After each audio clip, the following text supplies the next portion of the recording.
let's talk about this because this is really important. And let's start with the idea that something that is real in your life, and sometimes it's something significant. A noisy refrigerator isn't in the scheme of things, but sometimes it's something that's significant that's bothering you. So you're giving your attention to this thing that's bothering you, and in doing so, you're training yourself into a vibration that matches this thing that's bothering you. You don't mean to. You think you're exploring it. You think you're debating it. You think you're evaluating it. But what you're really doing by attention to anything is training yourself into a vibrational pattern about it.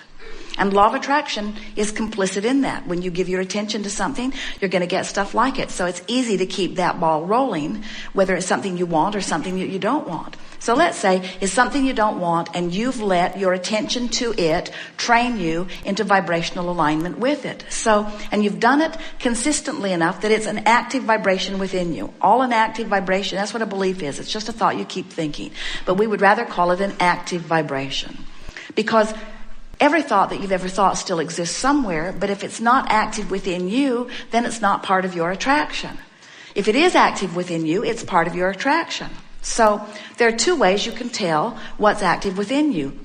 One is how you feel, which is what's active within you in relationship to what you really want. And the other is what's manifesting. What's manifesting always matches what's active within you. It cannot be any other way. Mm-hmm. So let's say that there's this subject that you've been giving your attention to, and you've made that vibration active within you. Now you change subjects altogether, but you have another experience that feels pretty much the same way. Even though it's a different subject, it still feels the same way. It still revolves around your feeling of powerlessness, or it revolves around your feeling of too much to-do-ness, or whatever. So if you take the time on any one issue and you tell the story as it really is by making that issue inconsequential in the greater scheme of things. In other words, sure, this is something that's problematic to me, but compared to everything else, and then as you take that and talk with appreciation about the things that are going well, you deliberately train that vibration, that problematic vibration, you train it into a different place.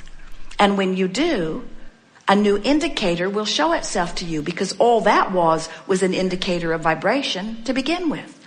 So if you look at the indicator of vibration and you keep looking at the indicator of vibration, you're going to get more indications of vibration just like it.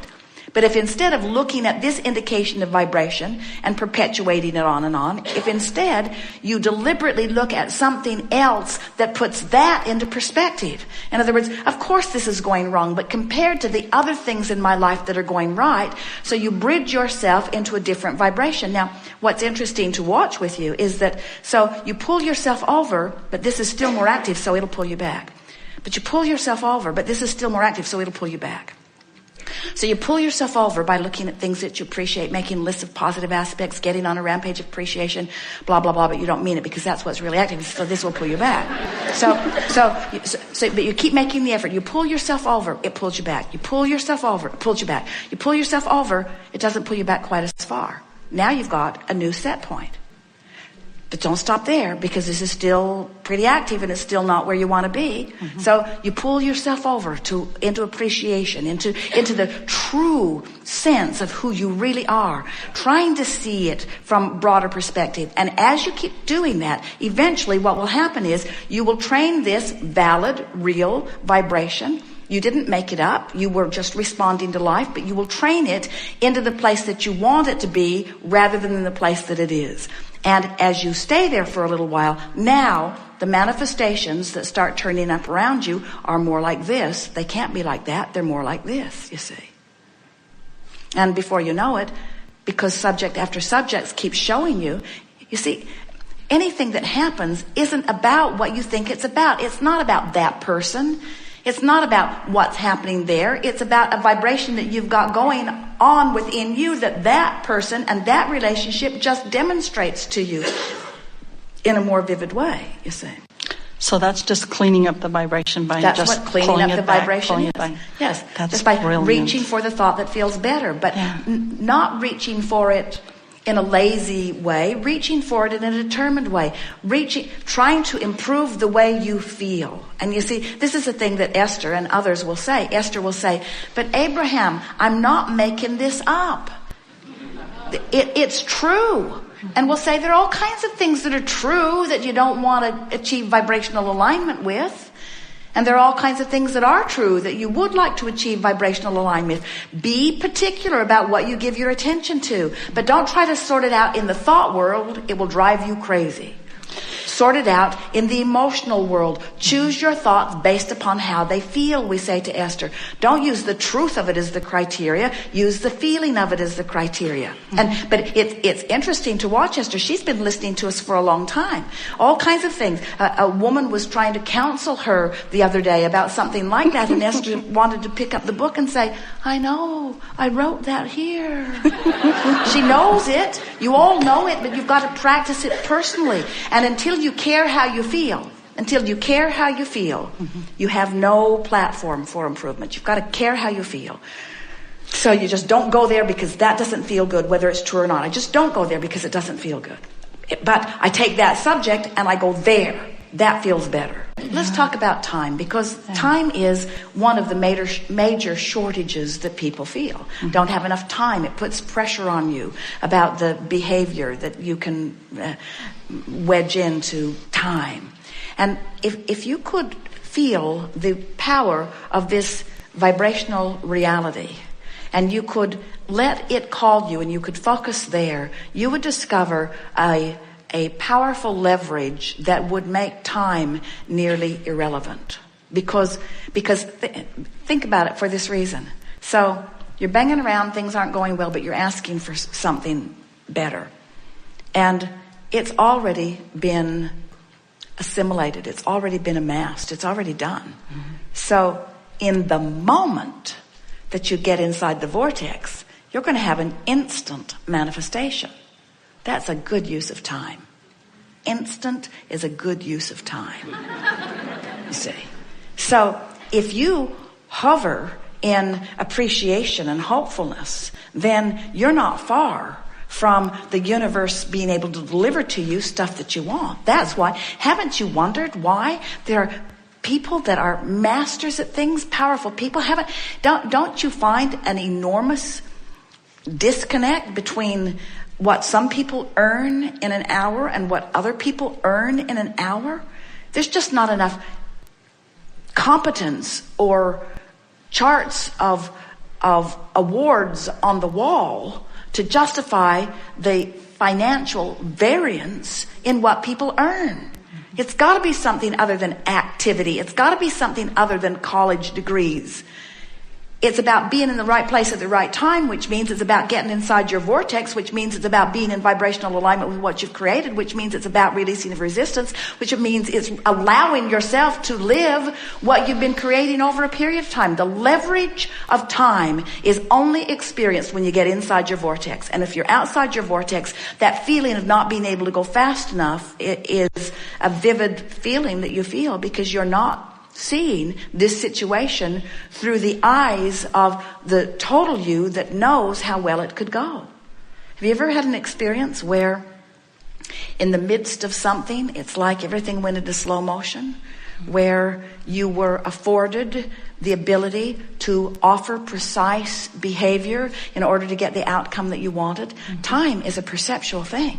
And when you get inside your vortex, you will not feel time shortedness. Because when you're vibrationally up to speed with what you've created, you'll be flying at the same speed that it is. Others will find you amazing, but you will not feel the difference. It's like if you're in an airplane at 50,000 feet going 600 miles across the sky and you're looking out at the landscape below and everything's just floating along, looks wonderful, all calm and nice. But put that same aircraft on the ground, white knuckle. And so when you get into vibrational alignment with this vortex, time becomes irrelevant. You do not have time shortages, because when you're in the vortex, you know what it feels like when you're inside this vortex? You have an idea and the universe yields it to you. You say, wouldn't it be nice if? And the universe says, like that. And you say, yeah, exactly like that. In fact, that's even better than I was even thinking about. When you get inside the vortex. Now, Who put the stuff in the vortex? I did. You did. That's why we know you're going to like it when you get in there. You put it there. But here's a bulletin for you. The combination of all the stuff you put in there, when it's all melded together, it's millions of times better than any individual component that you put there. That's why sometimes you have to feel your way there. You can't think your way there. You have to feel your way there. So, in the same way that a lot of people are using that rascal as their current excuse to not be who they really are, you could use wonderful things as your current excuse to be who you really are. How did you get trained to be such problem solvers? Oh, let's give this to you. You are not the problem solver. You're not the problem solver.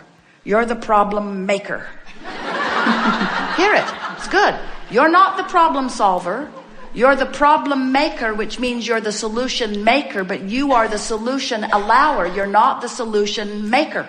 You're the solution allower. The solution allower. You cannot solve a problem. You can allow it. You can allow the answer, but you can't solve a problem. Ooh, let that be meaningful. Because Esther, bless her heart, she was going to solve the problem of this refrigerator. Little did she know she was going to just drag its equivalent everywhere she goes. It seems like I should be able to wrestle this to the ground and kill it, doesn't it? I should be able to solve this problem. But the whole basis is a flawed basis. You didn't come as problem solvers. You came as expanders. You came as creators of better experience. So the problem sets the better experience in motion. Now let the problem which set the better experience in motion, let it go. It served its purpose. Don't go back and try to mine it for justification or for your sense of worthiness. Don't try to mine the problem. The problem served its purpose. Give your undivided attention now to the solution. And time will never be a problem for you again. Because when you look forward, forward is expansive. Forward is freeing. Forward is where all of the energy that creates worlds is. Forward is intoxicating. Forward, there's plenty of air in there. Forward is where infinite intelligence is. Forward is where all the good ideas are. Everything that you want is that way, you say. It's in the vortex. Look in that direction.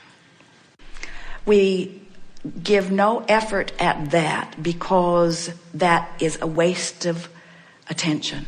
Because who you have... Do you hear the perfection of that question on how you received it on the heels of what we just said? If we were to remember who you were, that's looking back. We're only interested in who you are. And we're not even interested in who you are in relationship to who you really are. We're just interested in who you really are. And we'll make this distinction now. It is only in this environment where a physical allower like Esther is translating the clarity of that which is Abraham, that we can even address the distinction between where you are and who you really are. Because if you were talking to Abraham without the definition and explanation and interpretation of Esther, we would only be talking about this. It's a sort of bridge. You make it for yourself all the time. In other words, did you get that? Who you really are isn't interested in who you've been or who you even are right now. Who you really are is out there where you've already gone. Because we leave it to the rest of you to catch up. We're not going back. We can't go back and get you. We can't go back. We're over here. You've got to come. You've got to come to who you have become. Not only to get the stuff you want, which is over here with us, but to feel good. You got to come. You got to come to, and anything less than being who you really are feels awful. Thank you. Yes.